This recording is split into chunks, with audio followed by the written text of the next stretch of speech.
Hey, welcome to Illuminating the Darkness with Rosie. I am going to do my first quarter moon reading in Scorpio. The first quarter moon is about action and overcoming challenges. It is about obstacles, evaluating your progress, making your decisions on what to move forward with next, and getting through distractions. So you want to stay focused on your goals. And during this time, it's probably going to be a lot of things testing you to see if you're going to be in old energies and if you're ready to release those and move forward to the next. So you're going to get tested a lot to see how you respond and react to that. These are fun times, to see just how much progress you have really made. So stay focused on your goals and what your desired outcome is, because your actions are going to lead to that outcome, and you want to stay aligned. So make sure that whatever you're doing, you're balanced and you're thinking things fully and taking that moment to say, this is how I need to move. So you can do things like manifesting at this time, as long as releasing. So like we can journal so we can release, but then write things like ideal life subjects for manifesting. You can use your crystals and yoga, just kind of like reset yourself in different ways that you find help you. So the phase of this time encourages perseverance and proactive approaches. So again, you just want to stay strong and make sure you're treating it like an obstacle course. Everything that you're going through every day is actually a challenge and a lesson in some kind of way. So you want to look for your signs that you're going on your path the right way, and then go based off of your intuition on different things that you need to how you need to move. Make sure that you're communicating, and getting out of your own box about things, because sometimes we hold ourselves back. And it in this Scorpio energy, whenever we aren't balanced, we can have more aggression and like controlling energy, jealousy, be really moody and emotional. So like the Scorpio moon signifies deep, intense emotions. Scorpios are more like mysterious in nature, very deep. They're not very surface level. I don't know if you understand what I mean by that, but intense, passionate people that are determined and about rebirth and transformation. So they go through a lot of stuff in their lives that are meant for them to continuously grow again and be new people, rebirthing over and over again, like the phoenix, I guess you could say. But this is Scorpio is represented by the scorpion, and they are symbolic of protection, transformation, and resilience. So Scorpio all around is like, all the signs to it is about transformation. The planets that control it are Mars and Pluto. Pluto is also about deep transformation, and Mars intensifies energies, so like that emotion. So like you might feel emotions very profoundly. You might have really strong intuition during this time, and desire for control, and then also desire to become a part of the better that you are supposed to become. So like ready to transform into the higher next stage, and ready to let go of things from the past that are holding you back. Scorpios also kind of hide their true feelings behind their calm exterior, so they don't feel like you gotta wear a mask and hide away all the time. I know that our society doesn't really promote emotions and being sensitive and stuff like that, but those emotions are there for a reason, and the more you hold them in, the more that they're just gonna dig deeper into you. So it gets fun, you know. They never go away. You gotta let it out. I just want to say that during this time, just stay focused on what you're supposed to do, and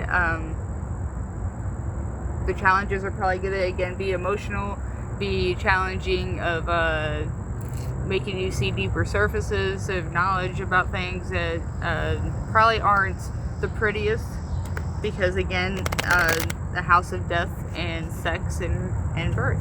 So it's a lot of different looks at life. So we will do a 3-card pull just to kind of see what the energy is like for this moon.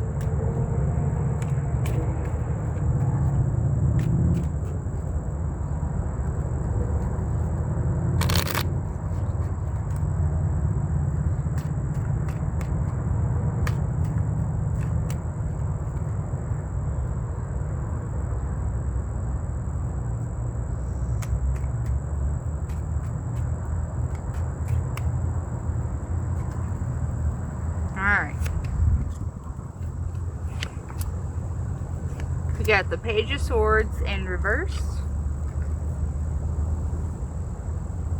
And then we got the Ten of Pentacles. I'm sorry. Am I tripping? Sorry.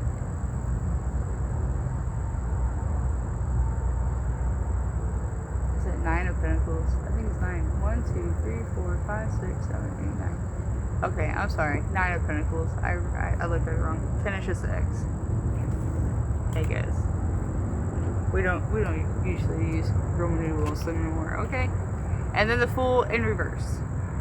So let's look this up. Okay, so the Page of Swords in reverse stands for that sometimes you can be hesitant to share your truth with others. Stating your opinions might mean losing people that you want to feel connected with and loved and yada yada. Just remember that these falsehoods don't last. Just like the Tower card, eventually they're gonna fall.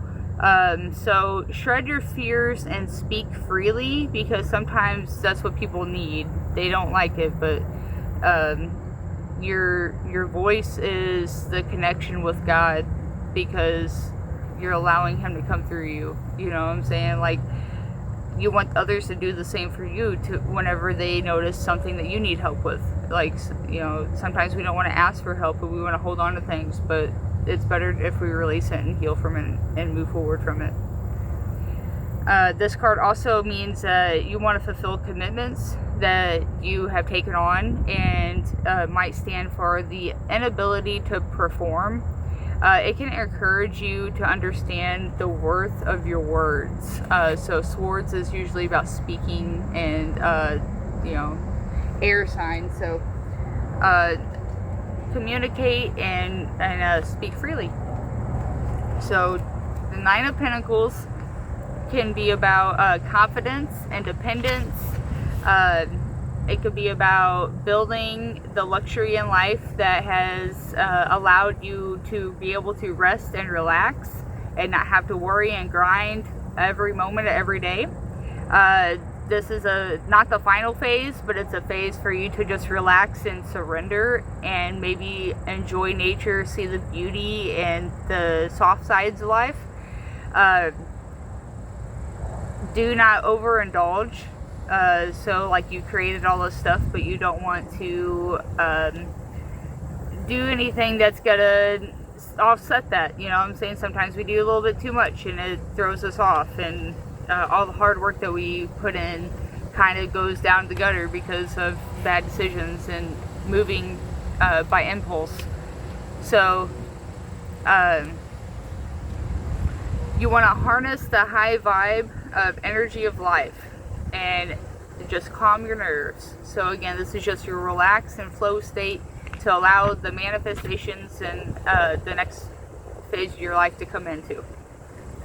Then we got the Fool card in reverse. This means to be mindful of your decisions. The experience and self-awareness should drive and not your impulse.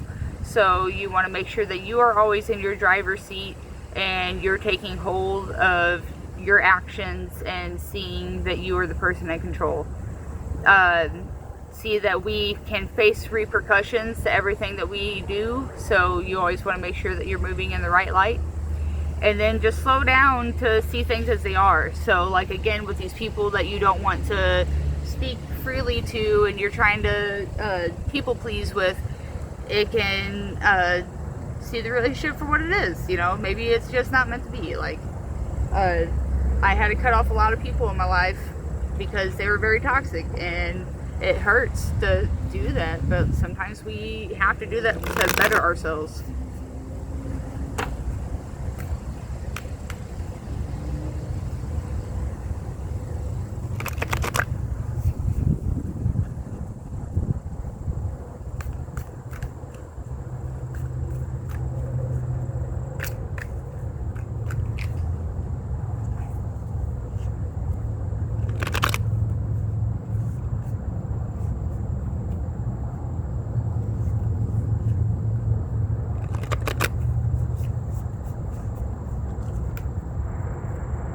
Sorry.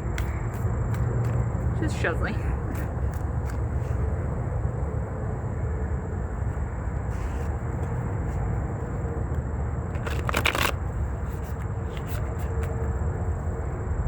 Alright, let's see what card they want us to do with the one card pool. This is from Black Moon Astrology deck, and it is Heart of Fortune Increase.